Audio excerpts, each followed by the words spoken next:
سورۃ السجدہ۔ بسم اللہ الرحمن الرحیم، الف لام میم، تنزیل الکتاب لا ریب فیہ من رب العالمین، ام یقولون افتراہ بل هو الحق من ربك لتنذر قوما ما أتاهم من نذير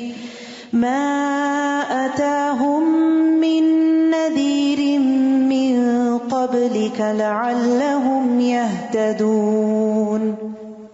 شروع کرتی ہوں اللہ کے نام سے جو بے انتہا مہربان نہایت رحم فرمانے والا ہے۔ نبی صلی اللہ علیہ وسلم اس وقت تک نہیں سوتے تھے جب تک سورۃ السجدہ اور تبارک الذی بیدہ الملک نہ پڑھ لیتے۔ اسی طرح نبی صلی اللہ علیہ وسلم جمعے کے دن فجر کی نماز میں سورۃ السجدہ اور سورۃ الدہر پڑھا کرتے تھے۔ الف لام میم، تنزیل الکتاب لا ریب فیہ من رب العالمین۔ الف لام میم، اس بات میں کوئی شک نہیں کہ یہ کتاب یعنی قرآن رب العالمین کی طرف سے نازل شدہ ہے۔ کیا وہ یہ کہتے ہیں کہ اس نبی نے اس قرآن کو خود ہی گھڑ لیا ہے؟ بات کیوں نہیں، بلکہ یہ آپ کے رب کی طرف سے حق ہے، تاکہ آپ اس قوم کو ڈرائیں جن کے پاس آپ سے پہلے کوئی ڈرانے والا نہیں آیا، شاید وہ ہدایت پا جائیں۔ اللہ ہی ہے جس نے آسمانوں، زمین اور جو کچھ ان کے درمیان ہے سب کچھ 6 دنوں میں پیدا کیا، پھر عرش پر قائم ہوا۔ اس کے سوا تمہارا نہ کوئی سرپرست ہے اور نہ سفارشی، کیا تم کوئی سبق حاصل نہیں کرتے؟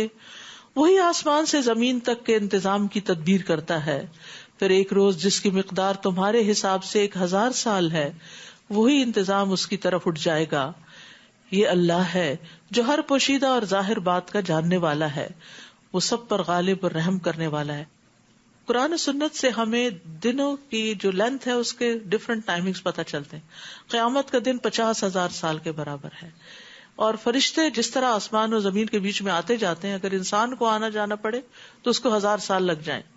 جس نے جو چیز بھی بنائی، یعنی اللہ عالم الغیب والشہادہ عزیز الرحیم، جس نے جو چیز بھی بنائی خوب بنائی، اور انسان کی تخلیق کی ابتدا گارے سے کی، پھر اس کی نسل کو حقیر پانی کے خلاصے سے چلایا، پھر اسے رحم مادر میں درست کیا اور اس میں اپنی پیدا کی ہوئی روح پھونکی، اور تمہارے کان، آنکھیں اور دل بنائے، تم کم ہی شکر ادا کرتے ہو، یعنی تم اپنی جسمانی قوتوں سے بھرپور فائدہ نہیں اٹھاتے۔ تو ہمیں اللہ سے اپنے بدن کی عافیت بھی مانگنی چاہیے۔ اللہم عافنی فی بدنی، اللہم عافنی فی سمعی، اللہم عافنی فی بصری، لا الہ الا انت۔ اللہ مجھے میرے بدن میں عافیت عطا کر، مجھے میری سماعت میں عافیت عطا فرما، اللہ مجھے میری بصارت میں عافیت عطا فرما، تیرے علاوہ کوئی اور معبود نہیں۔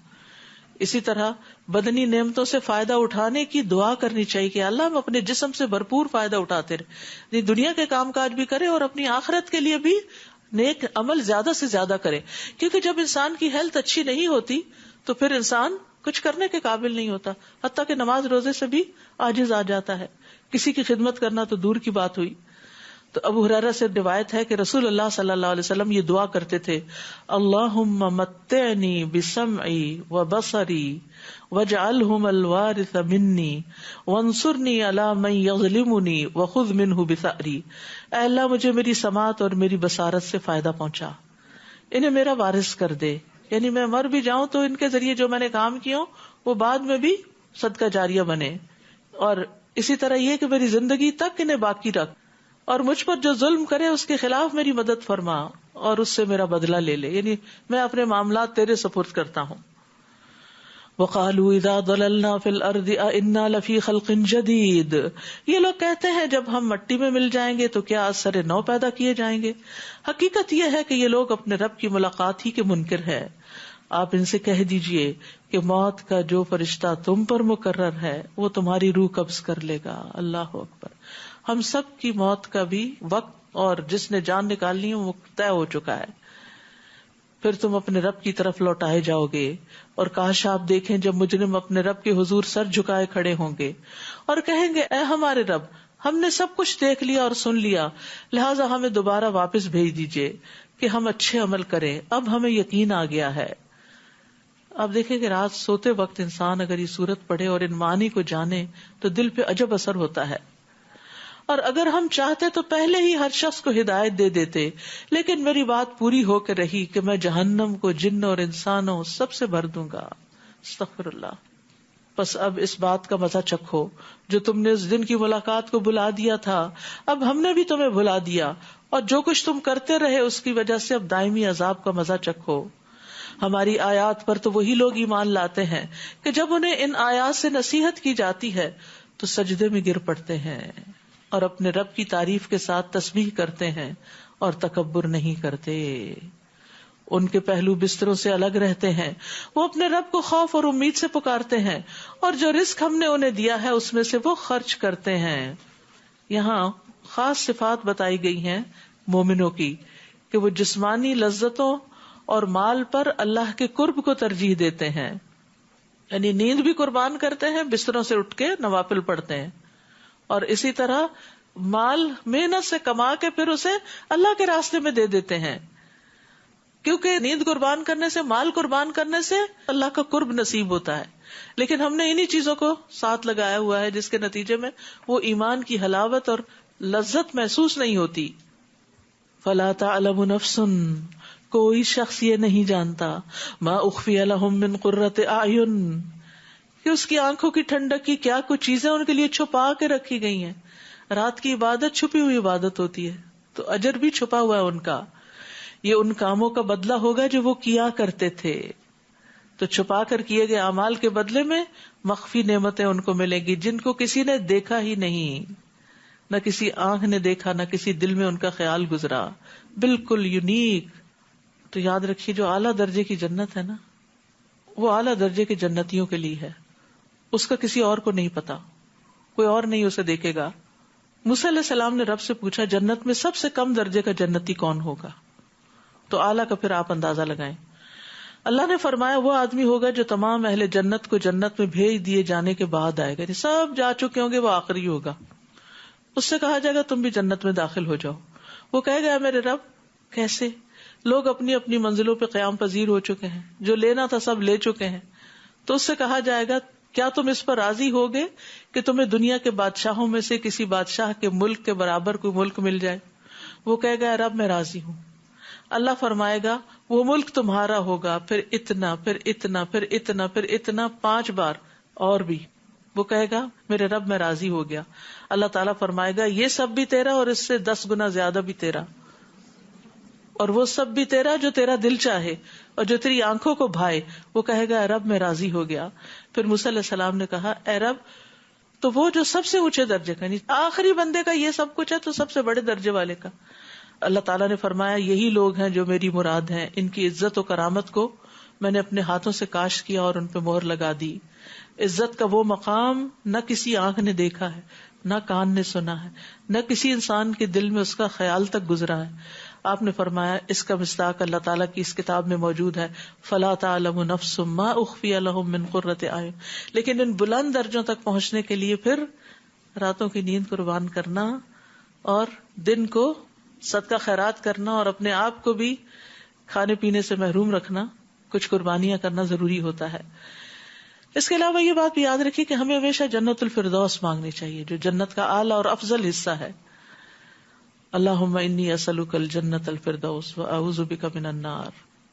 کیا مومن ایسے ہی ہوتا ہے جیسے فاسق؟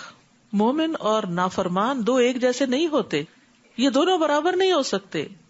جو لوگ ایمان لائے اور نیک اعمال کیے ان کی قیام گاہ باغات ہوں گے، یہ ان کے اعمال کے صلے میں ان کی مہمانی ہوگی.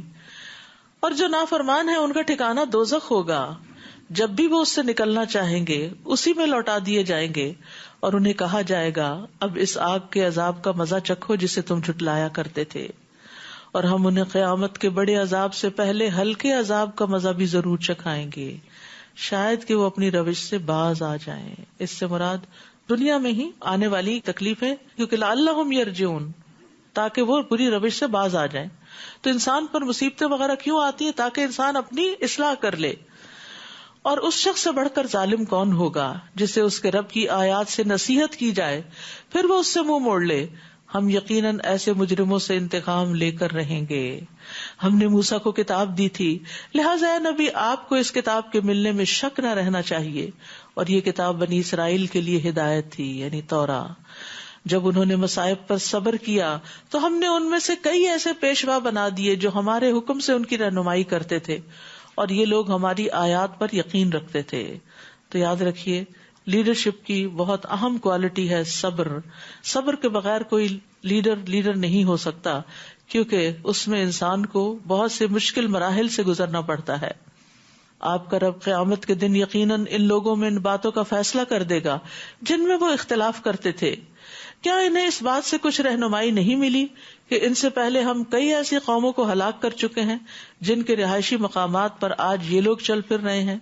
اس میں بھی بہت سی نشانیاں ہیں، کیا یہ سنتے نہیں؟ یعنی پچھلی قوموں کے انجام سے بھی سبق حاصل کرنا چاہیے.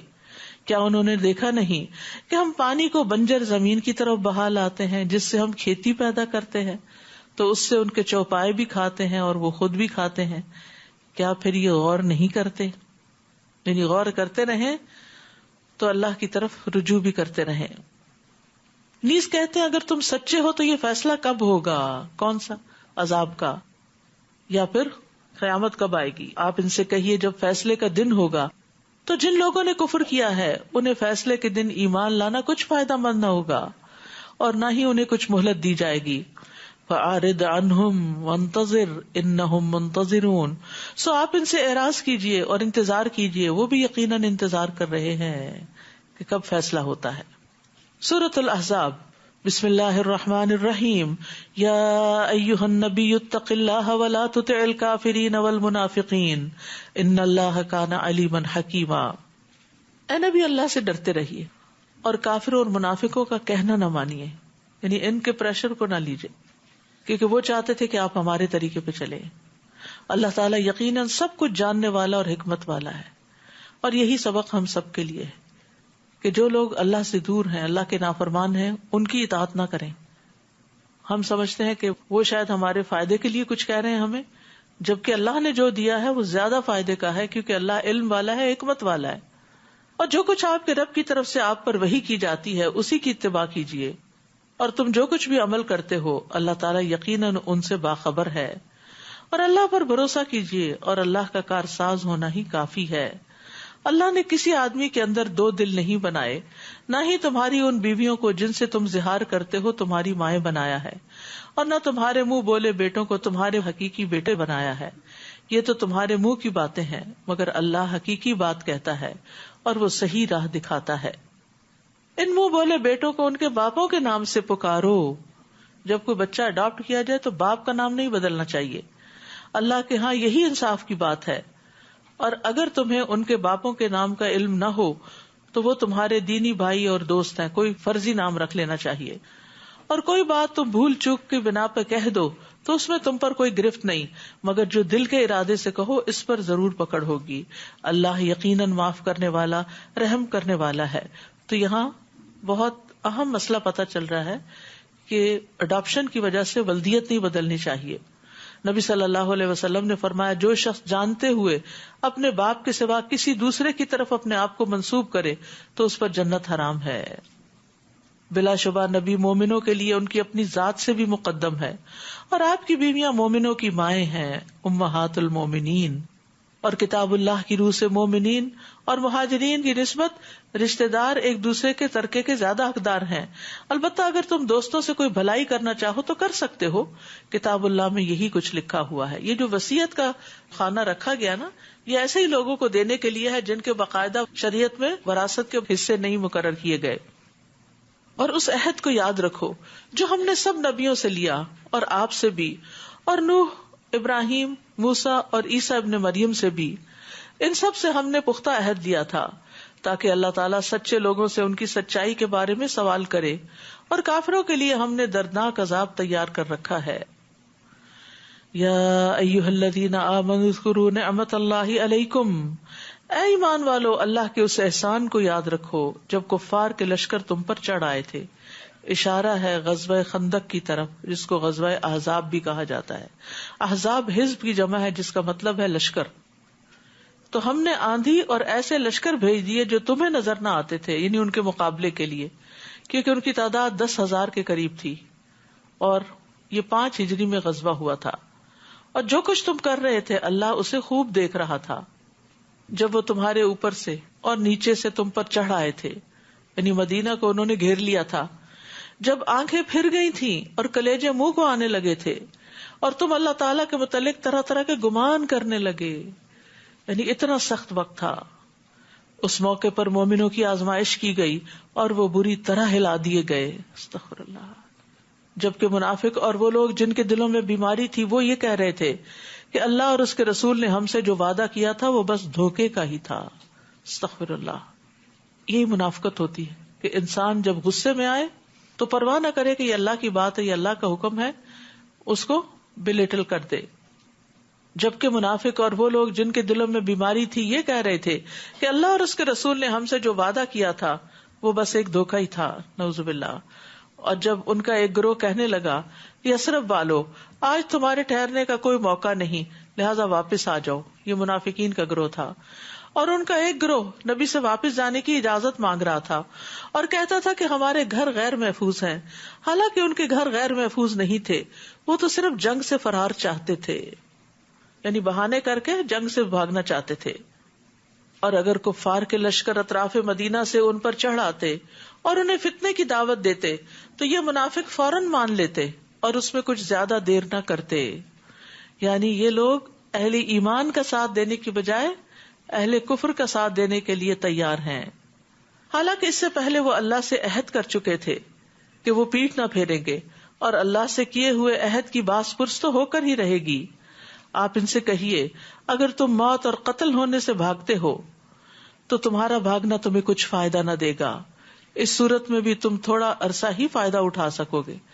حقیقت یہ کہ انسان، جیسے پہلے میں نے مثال دی تھی، وہ جو امام غزالی کی بات تھی کہ شیر اس کے پیچھے ہے اور وہ چھپ کے کنویں میں ہے، یعنی اس دنیا میں ہے، لیکن موت اس کا پیچھا کر رہی ہے، اور اگر سارے اسباب بھی امن کے میسر آ جائیں، صحت ہو، گھر ہو، بچے ہوں، اچھے ڈاکٹرز کو جانتے ہوں، سب کچھ ہو، تو بھی جب موت آتی ہے تو وہ ان سب کے بیچ میں سے اٹھا کے لے جاتی ہے، وہ نہیں چھوڑتی۔ موت سے فرار ممکن نہیں۔ اور پھر مشکل یہ ہے نا کہ موت کے بعد ایک اور دنیا ہے، اگر اس کی تیاری نہیں کی، اس کو سجایا بنایا نہیں، تو پھر وہ وقت کیسے گزرے گا؟ یہ نہیں پتا کہ کتنا عرصہ انسان کو اس حال میں رہنا پڑے۔ نوح علیہ السلام کے زمانے کے لوگ جو ہزاروں سال پہلے آئے تھے وہ بھی مر کے زمین میں ہیں، اور اس کے علاوہ جو ان سے پہلے تھے وہ بھی، اور جو بعد میں تھے وہ بھی۔ اللہ تعالیٰ اس وحشت کو اور ان مرحلوں کو آسان کر دے، اور اس کے لیے ہمیں خاص دعائیں رو کر اللہ تعالیٰ سے کرنی چاہیے، اور تنہائی کے اوقات میں اور قبولیت کے اوقات میں، کیونکہ یہ سب سے مشکل مرحلے ہیں۔ آپ ان سے پوچھئے کہ اگر اللہ تمہیں تکلیف دینا چاہے تو کون ہے جو تمہیں اس سے بچا سکے، اور اگر اللہ تم پر مہربانی کرنا چاہے تو کون ہے جو اس سے روک سکے؟ اللہ کے مقابلے میں یہ لوگ نہ کوئی اپنا حامی پا سکتے ہیں اور نہ کوئی مددگار۔ اللہ تعالیٰ تم سے جہاد میں رکاوٹ ڈالنے والوں کو خوب جانتا ہے، اور ان کو بھی جو اپنے بھائیوں سے کہتے ہیں کہ ہمارے پاس آ جاؤ، اور جہاد میں یہ کم ہی حصہ لیتے ہیں۔ وہ تمہارا ساتھ دینے میں سخت بخیل ہیں، پھر جب جنگ کا خطرہ آ پڑتا ہے تو آپ دیکھتے ہیں کہ وہ آنکھیں پھیر پھیر کر آپ کی طرف یوں دیکھتے ہیں جیسے کسی پر موت کی غشی طاری ہو چکی ہو۔ پھر جب خطرہ دور ہو جاتا ہے تو اموال غنیمت کے انتہائی حریص بن کر تیز تیز زبانیں چلانے لگتے ہیں، اپنے کو ادھر ادھر کے کارنامے سنانے لگتے ہیں۔ یہی لوگ ہیں جو قطعاً ایمان نہیں لائے، لہٰذا اللہ ان کے اعمال برباد کر دے گا، اور یہ بات اللہ کے لیے بہت آسان ہے۔ یحسبون الاحزاب لم یذهبوا، وہ یہی سمجھ رہے ہیں کہ ابھی لشکر گئے نہیں، منافقین، اور اگر یہ لشکر چڑھ آئے تو یہ تمنا کریں گے کاش وہ دیہاتوں میں رہنے والے ہوتے اور بس تمہارے حالات ہی پوچھ لیا کرتے، اور اگر وہ تم میں موجود بھی ہوتے تو دشمن سے لڑائی میں کم ہی حصہ لیتے۔ لقد كان لكم في رسول الله اسوة حسنة لمن كان يرجو الله واليوم الآخر وذكر الله كثيرا۔ مسلمانوں، تمہارے لیے اللہ کے رسول کی ذات میں بہترین نمونہ ہے، بہترین رول ماڈل ہے تمہارے لیے، جو بھی اللہ اور یوم آخرت کی امید رکھتا ہو اور اللہ کو بکثرت یاد کرتا ہو۔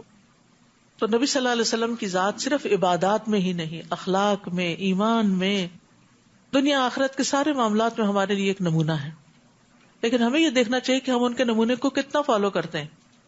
اب اس میں آپ دیکھیے، صبح میرے ہسبینڈ ایسی ایک ویڈیو پہ کلک کیا، میں نے تو صرف سنا ہی دور سے، تو کوئی شخص بول رہا تھا کہ کسی جگہ پر نبی صلی اللہ علیہ وسلم کے جبے کا دیدار کرایا جا رہا ہے اور یہ 1400 سال پرانا ہے. آپ ذرا سوچئے کہ کس طرح پاسبل ہے کہ 1400 سال پرانی چیز جو ہے وہ اس طرح بالکل انٹیکٹ اور صحیح سلامت ہو اور وہ لوگوں کے لیے لٹکا دی جائے اور لوگ آ کے اس کا دیدار کریں، اور طویل لائنیں ہیں اس پر اور لوگ پیاسے بھوکے اور بدحال ہوئے میں ہیں صرف اس کی ایک جھلک دیکھنے کو، جو کہ پتہ نہیں سچ بھی ہے یا نہیں.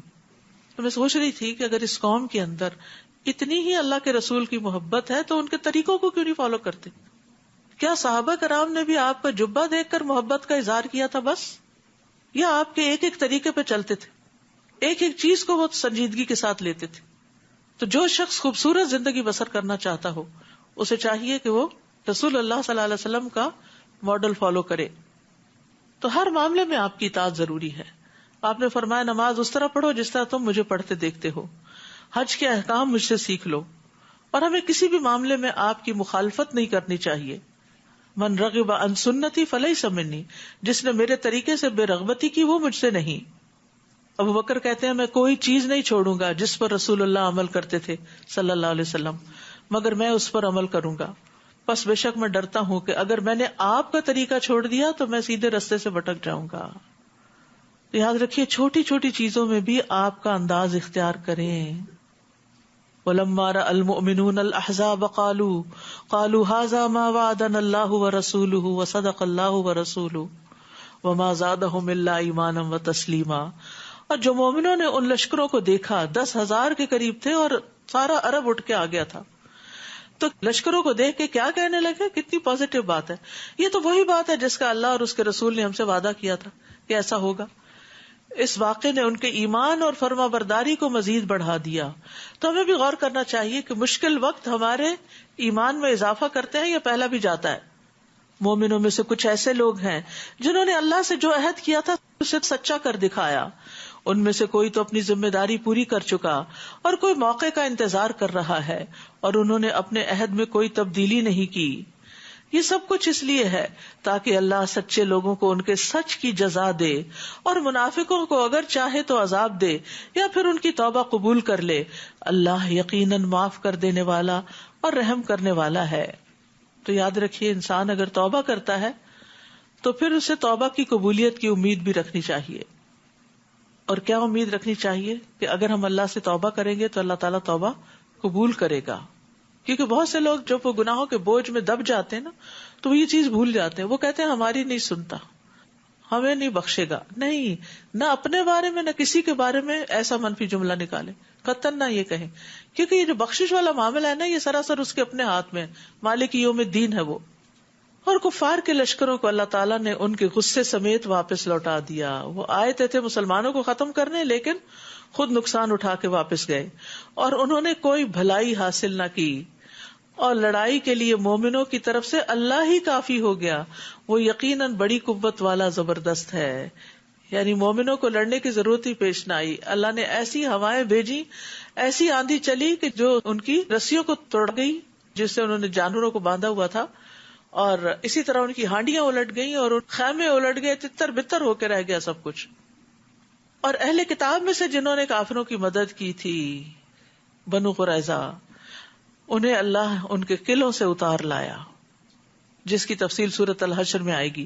اور ان کے دلوں میں رعب ڈال دیا کہ ان کے ایک گروہ کو تم قتل کر رہے تھے اور دوسرے کو قیدی بنا رہے تھے، اور تمہیں ان کی زمین، ان کے گھروں اور ان کے اموال کا وارث بنا دیا، اور اس زمین کا بھی جہاں تم نے قدم تک نہ رکھا تھا. اور اللہ تعالیٰ ہر چیز پر پوری پوری قدرت رکھتا ہے. اے نبی اپنی بیویوں سے کہہ دیجئے اگر تم دنیا کی زندگی اور دنیا ہی کی زینت چاہتی ہو تو آؤ میں تمہیں کچھ دے دلا کے بھلے طریقے سے رخصت کر دوں.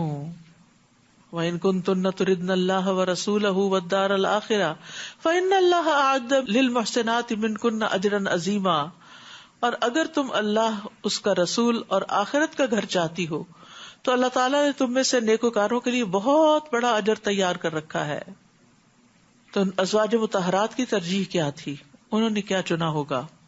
اللہ اور اس کا رسول. نبی صلی اللہ علیہ وسلم کی زوجہ عائشہ رضی اللہ تعالیٰ عنہ کہتی ہیں کہ رسول اللہ صلی اللہ علیہ وسلم کو جب حکم ہوا کہ وہ اپنی بیویوں کو اختیار دیں تو سب سے پہلے آپ میرے پاس تشریف لائے اور فرمایا میں تم سے ایک معاملے کے متعلق کہنے آیا ہوں. اس معاملے میں جلد بازی نہ کرنا بلکہ اپنے والدین سے مشورہ کر کے جواب دینا، کیونکہ آپ خوب جانتے تھے کہ ان کے والدین حضرت عائشہ کو نبی صلی اللہ علیہ وسلم سے الگ ہونے کا مشورہ کبھی نہیں دیں گے. چنانچہ آپ نے فرمایا اللہ عز و جل کا فرمان ہے یا ایھا النبی قل لازواجک ان کنتن تردن الحیات الدنیا وزینتها الی اجر عظیم تک. میں نے کہا میں اس معاملے میں اپنے والدین سے کیا مشورہ کروں گی، میں تو اللہ اور اس کے رسول اور آخرت کے گھر کو چاہتی ہوں. حضرت عائشہ کہتی ہیں کہ پھر نبی صلی اللہ علیہ وسلم کی دوسری بیویوں نے بھی یہی جواب دیا جو میں نے دیا تھا. جو آخرت چاہتے ہیں نا وہ سوچ سمجھ کے چاہتے ہیں، وہی صرف جذباتی کوئی لیکچر سن کے تو آخرت کے چاہت والے نہیں بن جاتے، بلکہ وہ ان کی زندگی کا ایک مستقل حصہ بن جاتی ہے کہ ہمیں ہر کام اپنی آخرت بنانے کے لیے کرنا ہے. یا نساء النبی من یأت منکن بفاحشۃ مبینہ یضاعف لها العذاب ضعفین وکان ذلک علی اللہ یسیرا. اے نبی کی بیویوں، تم میں سے جو کوئی کھلی بے حیائی کا ارتکاب کرے تو اسے دگنا عذاب دیا جائے گا، اور یہ بات اللہ کے لیے بہت آسان ہے. استغفر اللہ. اگر نبی کی بیویوں کو یہ بات کہی جا رہی ہے تو عام لوگوں کے لیے کیا بات ہو سکتی ہے. اللہ سبحانہ وتعالی ہمیں قرآن کو سمجھنے کی توفیق عطا فرمائے اور ان ساری چیزوں سے ہماری آنکھیں کھول دے تاکہ ہم عمل کرنے والے بن جائیں. وآخر دعوانا ان الحمد للہ رب العالمین.